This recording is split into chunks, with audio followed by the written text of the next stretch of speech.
Shalom, shalom, it's the brother Kadash. I want to start off by giving all praises to Yahweh, Bahashem, Yahweh Shai. This is a question that was asked: can nukes be intercepted? This is on Lex Clips, and this is fair use.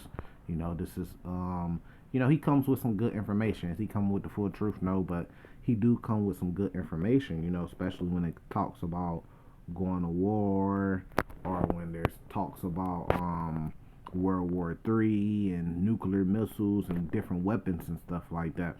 And these different nations being at odds with each other and going to war with each other, they give out some good information. Some people think that maybe America could create an Iron Dome like Israel did, or which they helped them create that one, and then America be safe from nuclear missiles. Because we say the prophecy is that America is going to be destroyed by nuclear missiles, so they're trying to figure out a way to stop that from happening. And let's let this play. What is the interceptor capabilities of the United States? How many nuclear missiles can be stopped?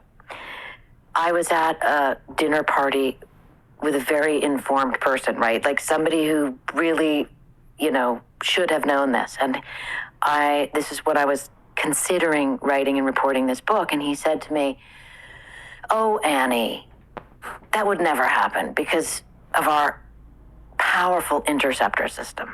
Okay? Well, he's wrong. Let me tell you about our powerful interceptor system. First of all, we have 44 interceptor missiles, total, period, full stop. Let me repeat, 44. Okay? Earlier, we were talking about Russia's 1,670 deployed nuclear weapons. How are those? Right. So even if you are able to shoot down one, how are you going to shoot down all the rest of them? And then I want to get to something very key of a prophecy that's in the Bible that tells you that's going to happen. There's this new weapon, and the Bible speaks about these weapons which I ain't gonna give it away, but where it's like hypersonic. That's what we call today hypersonic nuclear missiles. But the Bible speaks about weapons that are able to go up into what we call space and come down and hit their target. So a weapon that's fast enough to go into space and come down and hit its target. Do you really think a weapon like that could be intercepted by just little missiles? Think about it. Even if you could get the little missile to hit that weapon, it's gonna run it over. And it's probably gonna burn up before it actually gets to the missile, because when you go into space and you come back down, you have heat around you and fire around you. Let's keep going. 44 interceptor missiles going to work, right? And they also have a success rate of around 50%. So they work 50% of the time. There are 40 of them in Alaska, and there are 4 of them at Vandenberg Air Force Base in Santa Barbara, okay? And they are responsible at about 9 minutes into the scenario, right? After the ICBM has finished that 5-minute boost phase we talked about. Now it's in mid-course phase, and the ground radar systems have identified, yes, this is an incoming ICBM.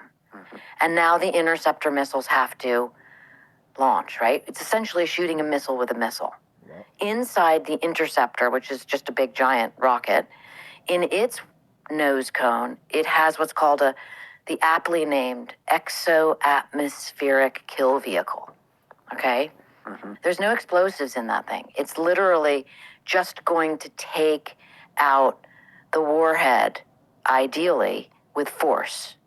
So one of them is going like, Mach 20. And the speeds at which these two moving objects hurtling through space are going is astonishing. And the fact that interception is even possible is really remarkable, but it's only possible 50% of the time. And like she said, hurtling through space, right? So now this is Isaiah 34, verse 8.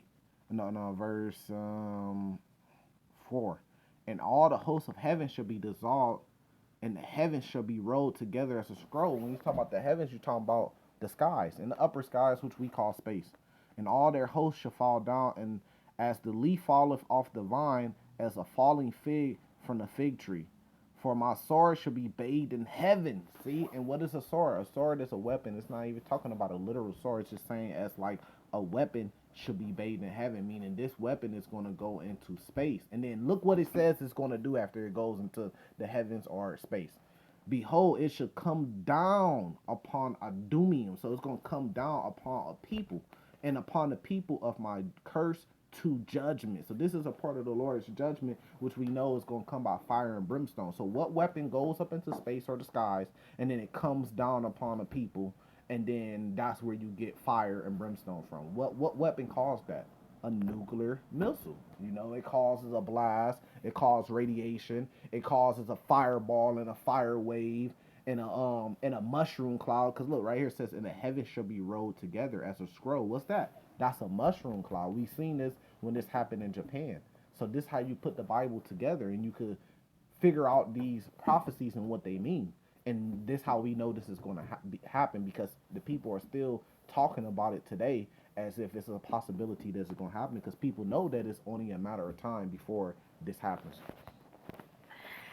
Is it possible that we only know about 44, but there could be a lot more? No, impossible. That I would be willing to bet. And how well tested are these interceptors? Well, that's where we get the success rate that's around 50% because of the tests, right?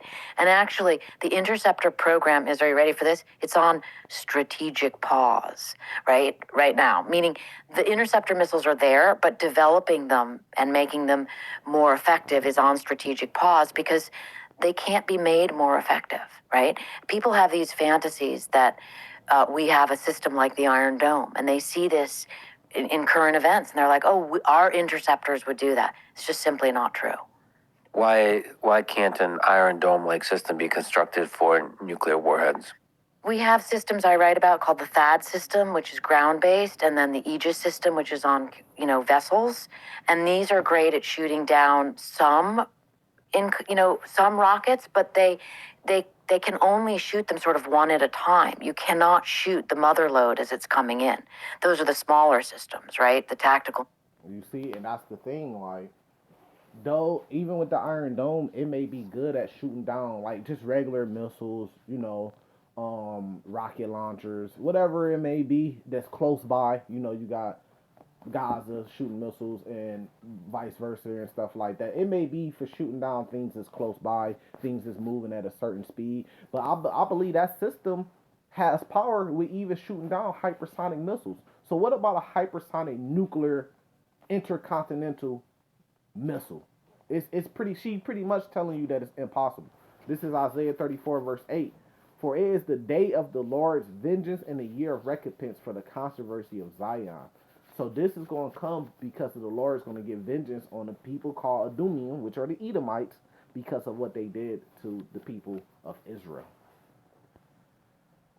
Nuclear weapons. Which and by are the blacks, Latinos, and Native Americans. So what the so-called white man has done to the so-called black man, Latino man, brown man in America, that's why they're being judged. They're being judged for the transatlantic slavery. They being judged for slavery and genocide in America. They being judged for Jim Crow laws. They being judged for oppression to this day, for spilling the blood of this on this land. They're going to be judged for those things, even though they think they're going to escape that judgment. But that judgment is going to come by the way of nuclear missiles, because the Lord uses man against man. He uses other nations to come up and punish nations. That's how the Lord does it. So those nuclear missiles are going to come over here as they're being destroyed in America. The land of America is being destroyed. That means freedom for the so-called blacks and browns.